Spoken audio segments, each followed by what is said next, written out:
Cutting అయిపోయింది, బండరాలు కొట్టి దాన్ని ఒక షేప్గా తీసుకొచ్చేసిన తర్వాత దాన్ని లారీలోకి పాలిష్ కోసం పంపించాం.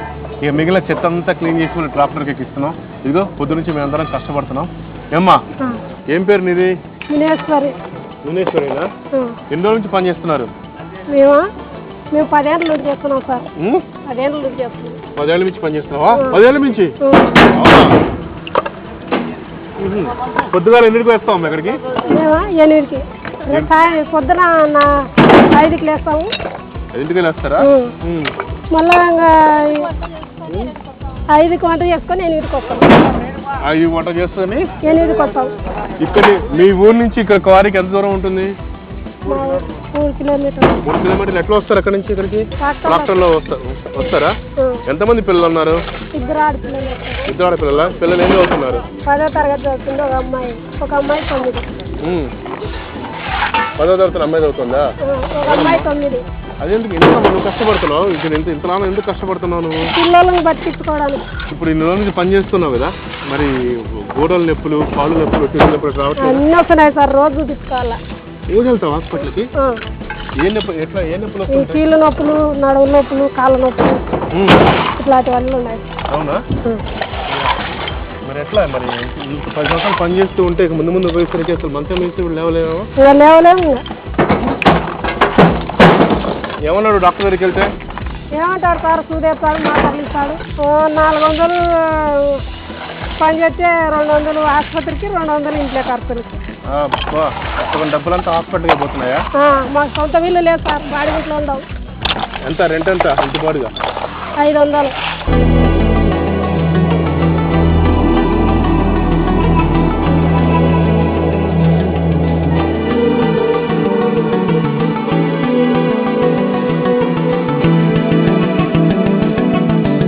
పొద్దుగాల ఎన్నింటికి వస్తారు? 8 గంటలకు వస్తాం. 8కి వస్తారా? ఇక్కడ ఏం పని చేస్తారు?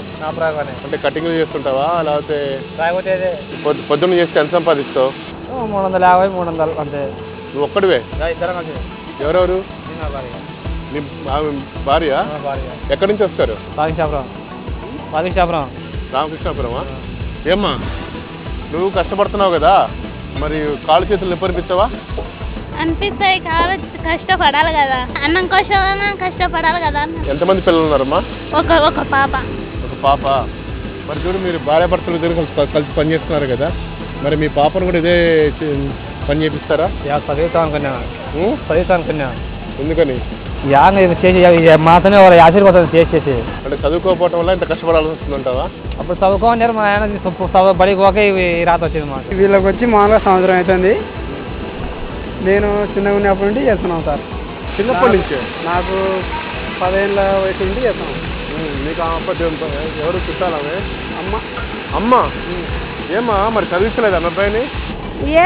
ఏం చేసి చదివేయాలని సార్? ఇదే పని. ఇంకా ఏది ఇప్పుడు చదివించేది? మాకేమన్నా సంపాదించుకునేది ఉందా? ఏమన్నా మిగిలించుకునేకి ఉందా? చదివించుకునేకి ఈ పని చేస్తే ఏం మిగులుతుంది? ఇంకా చేసుకునే కాడికి ఆడికి ఏమంటే ఉపాసం ఉండకుండా, ఒకరి కాడికి పోకుండా, అడగకుండా ఆడికి చేసుకునే కాడికి, తినే కాడికి. మనం పొలం పనికి పోతే మనం ఇంటికి పోయే నమ్మకం ఉంది. దీంట్లో అట్లా లేదు. ఇప్పుడు రాయి ఎత్తుతుంటాం, అది పోయింటుంది.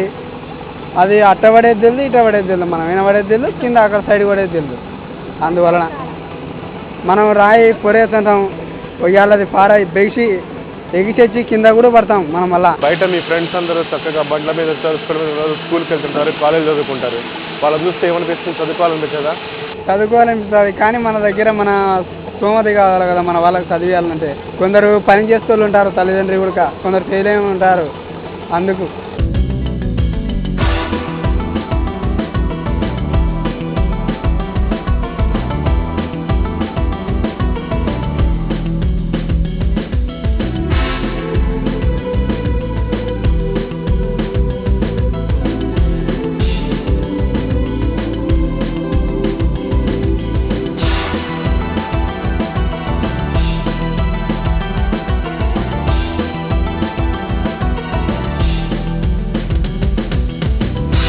ఈ క్వారీ ఓనర్ చల్లా మద్దిరెడ్డి గారు మనతో ఉన్నారు. అసలు ఇక్కడ ఎంతమంది లేబర్ పనిచేస్తున్నారు, వాళ్ళకి ఎలాంటి ఉపాధి అవకాశాలు ఇక్కడ కల్పిస్తున్నారు, ఈ నల్లరాయి వల్ల ఎలాంటి ఉపయోగాలు ఉన్నాయి, దాన్ని ఎక్కడికి పంపిస్తుంటారు మొత్తం అంతా? ఈ పని విధానం ఎలా ఉంటుంది ఒకసారి మనం ఆయన అడిగి తెలుసుకుందాం.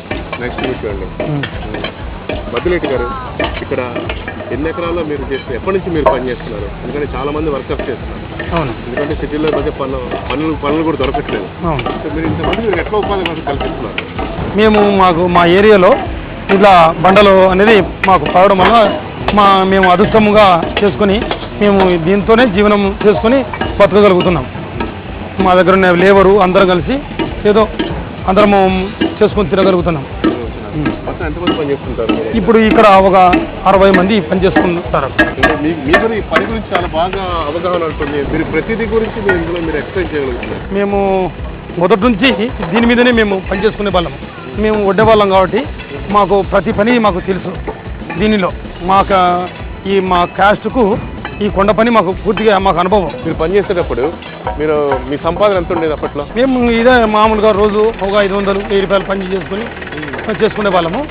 ఏదో మేము ఇట్లా ఎక్కువ పని చేసుకొని ఏదో మనం ఒకరిని ఇద్దరిని ఇట్లా పని పెట్టుకుంటూ వాళ్ళకు ఉపాధి కల్పించుకుంటూ ఏదో మేము బతకగలుగుతున్నాము. ఇది మొత్తం మన ఏరియా ఎంత ఉంటుంది మద్దిరెడ్డి గారు? ఇక్కడ నుంచి ఇది 2 ఎకరాల చిల్లర ఉంటుంది. అసలు ఇందులో రాళ్ళ రకాలు ఎన్ని రకాలు ఉంటాయి వీటిలో?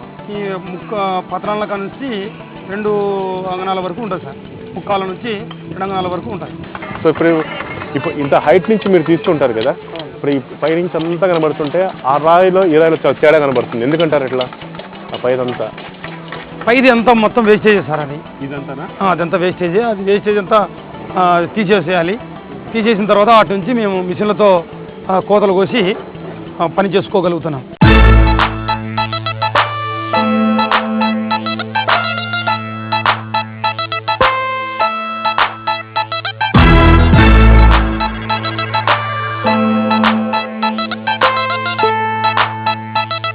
ఇలా కట్ చేసిన తర్వాత ఈ బండరాళ్ళన్నింటినీ వీటిని ఒక షేప్ తీసుకొచ్చి వీటిని పాలిషింగ్ పంపిస్తారు. పాలిషింగ్ తర్వాత మళ్ళీ వేరేకి ఎక్స్పోర్ట్ చేస్తారు విదేశాలకి. వాళ్ళకి ఎక్కడ కావాలంటే సప్లై ఎక్కడ ఆర్డర్లు వస్తే అక్కడ ఎక్స్పోర్ట్ చేస్తారు. ఇది మొత్తం లారీ లోడ్ అయిపోయింది. దీని ప్రస్తుతం పాలిషింగ్ పంపిస్తాం ఇప్పుడు ఇవన్నీ.